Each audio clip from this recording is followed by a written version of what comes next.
আওয়ামী লীগের সাবেক সংসদ সদস্য ও জনপ্রিয় লোকগানের শিল্পী মমতাজ বেগমকে গ্রেফতার করেছে ঢাকা মহানগর গোয়েন্দা ডিবি পুলিশ। সোমবার ১-২ মে রাত ১:১-২টার দিকে রাজধানীর ধানমন্ডির স্টার কাবাবের পেছনের একটি বাসা থেকে তাকে গ্রেফতার করা হয়।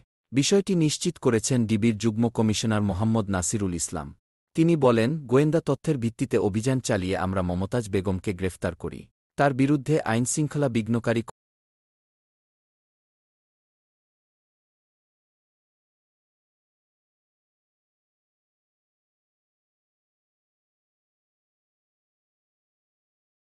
আওয়ামী লীগের সাবেক সংসদ সদস্য ও জনপ্রিয় লোকগানের শিল্পী মমতাজ বেগমকে গ্রেফতার করেছে ঢাকা মহানগর গোয়েন্দা ডিবি পুলিশ।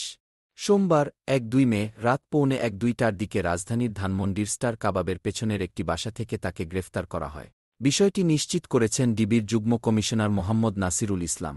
তিনি বলেন, গোয়েন্দা তথ্যের ভিত্তিতে অভিযান চালিয়ে আমরা মমতাজ বেগমকে গ্রেফতার করি। তার বিরুদ্ধে আইনশৃঙ্খলা বিঘ্নকারী কর্মকাণ্ডে সম্পৃক্ত থাকার অভিযোগ রয়েছে।